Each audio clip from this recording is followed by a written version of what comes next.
Rogue One's release in December, I'm going to review every Star Wars movie, or theatrically released Star Wars movie, um, every month, once a month. This month is The Phantom Menace. I'm going to do it in chronological order. So, starting off with Phantom Menace, which is not the best one by any means whatsoever, but here I am reviewing it. I don't hate The Phantom Menace. No one really hates The Phantom Menace, I don't think, at least. Like, it has fine things about it. It's not the worst movie ever made. It's just a vastly disappointing movie. As a huge Star Wars fan, that's the problem. I don't like this movie at all. It's not good at all, but it's not like let's not like Steel bad, or I don't know. I'm thinking of terrible movies. Superman 4 bad or something. I don't know. But this was an incredibly hype movie back in '99. Everyone was so excited to see this movie.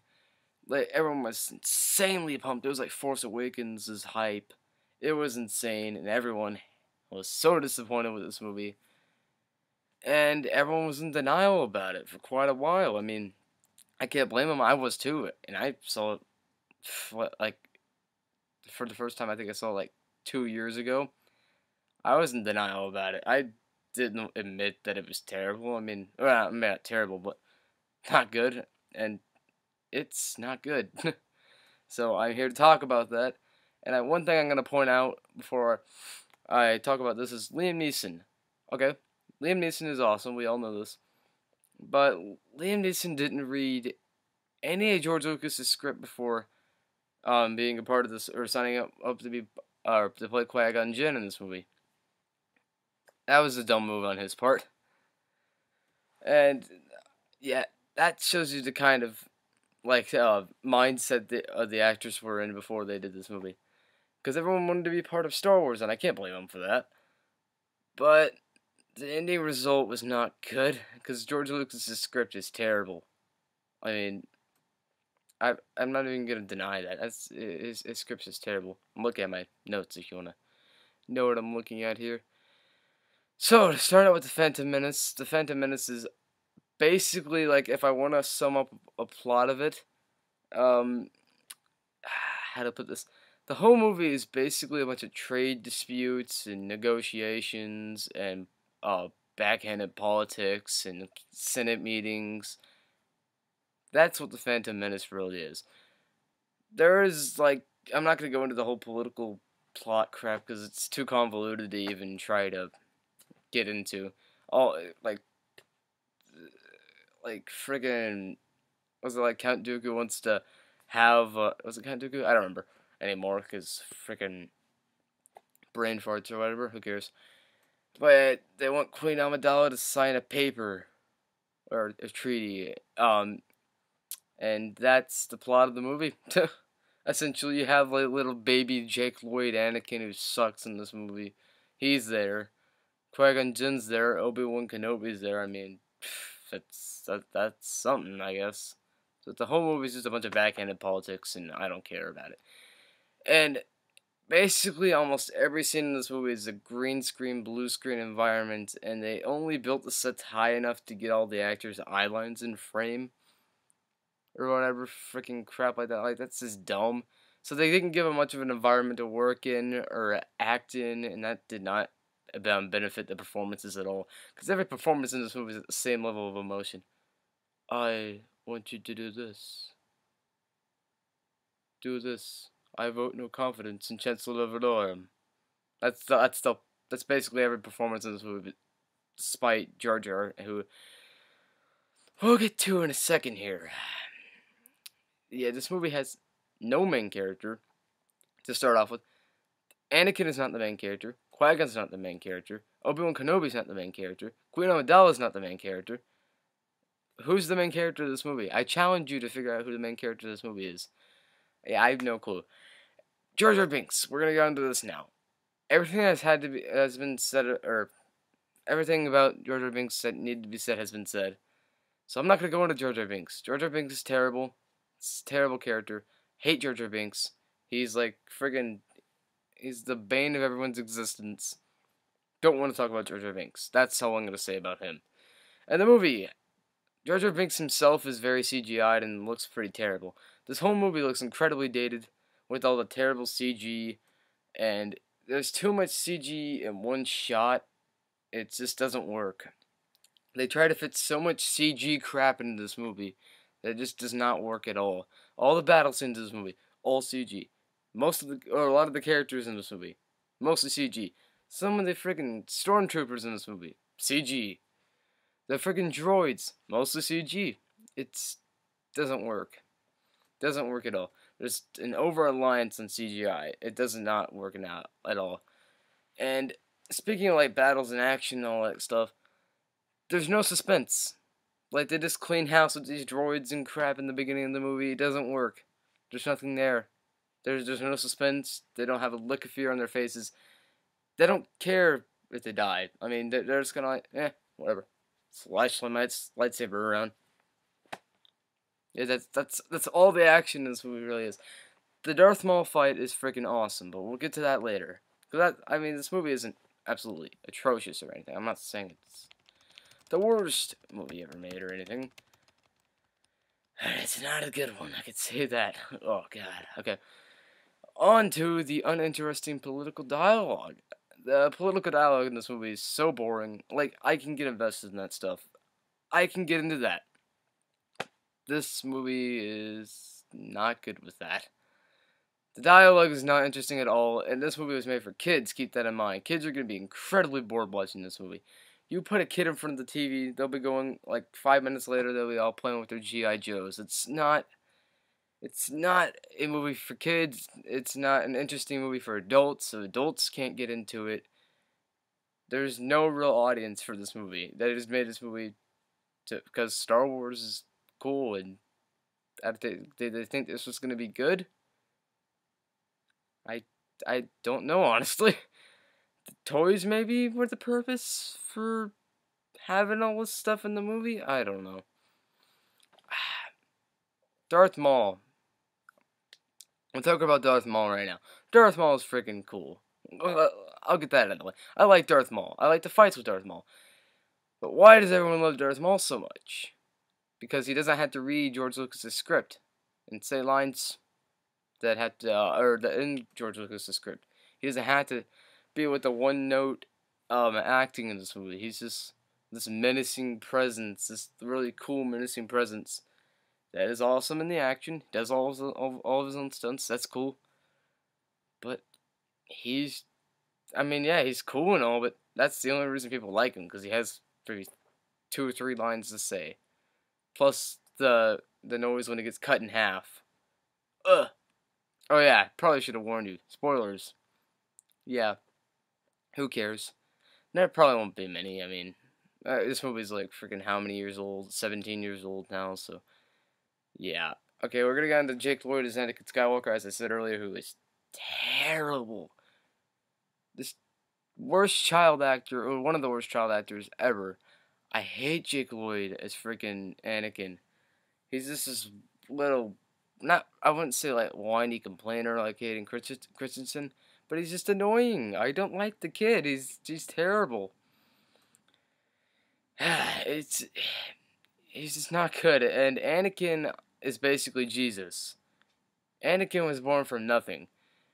There is a scene in this movie where they talk to Anakin's mother, and Anakin's mother said he does not have a father. So, yeah, I doubt there's sperm banks in this freaking Naboo or whatever the planet they're on at this point.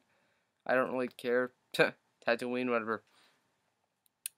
I don't care. I didn't even bother to watch the movie again. I saw it 2 weeks ago again, and I was just like, nah. But yeah, Anakin's basically Jesus, and I just wanted to get that out of the way because that's the thing I noticed. And I just, yeah, it's not good. And then they go on to explain that the Force is basically just organisms in your body that if you tap into it, you can have the Force. It's not a mystical thing that binds the universe together anymore.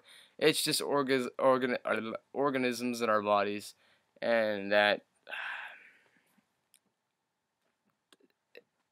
Why?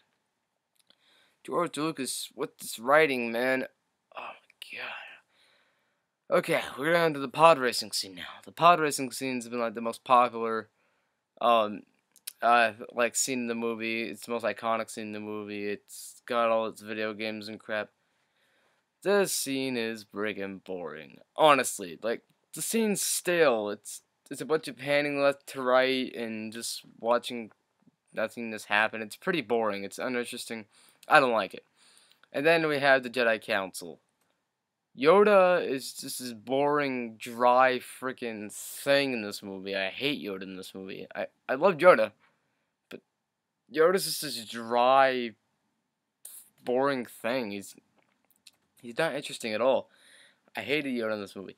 And then they're trying to convince to the Jedi Council that Anakin's this boy in the prophecy that's gonna restore peace to the galaxy, or bring balance to the galaxy, I should say.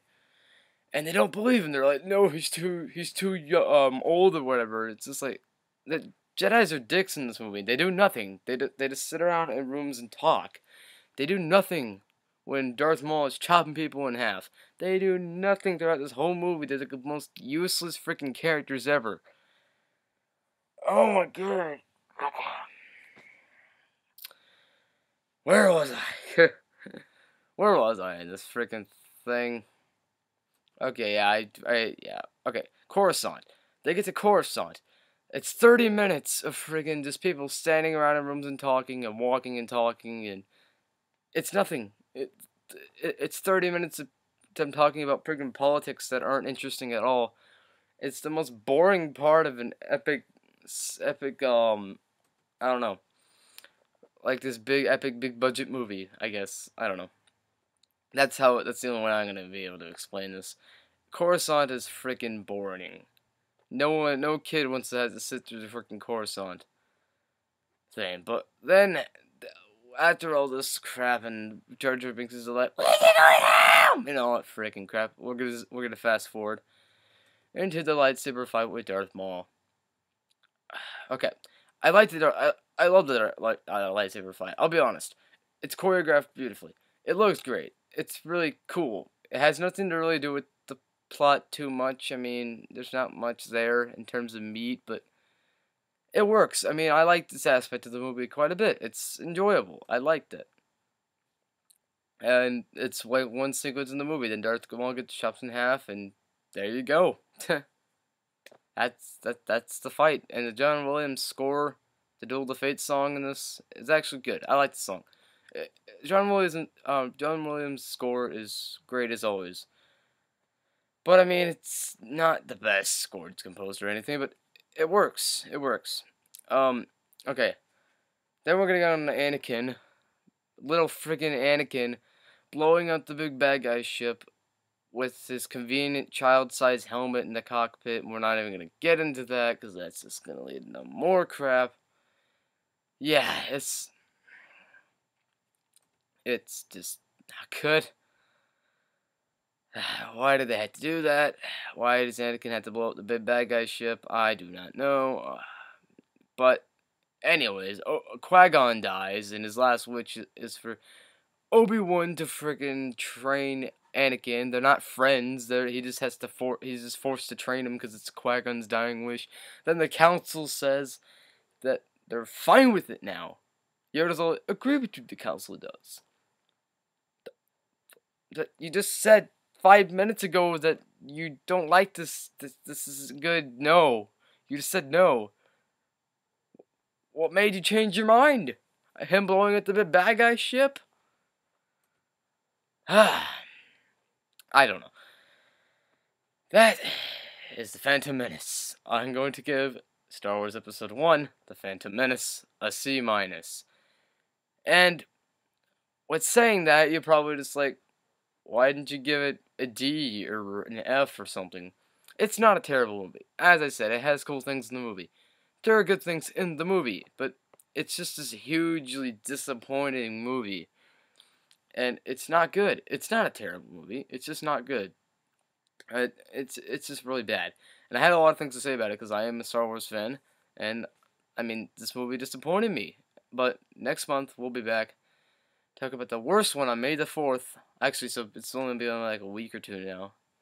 But yeah, May the 4th, we're going to be talking about, since it's Star Wars Day, on May the 4th, we're going to be talking about the worst one yet, Attack of the Clones. And I don't want to talk about that movie, but we're going to talk about it anyway. So, Star Wars Episode 1, The Phantom Menace. Not even going to ask you what you think about it, because you probably don't like it if you're a Star Wars fan, or if you're a fan of movies in general. If you do, I don't know why.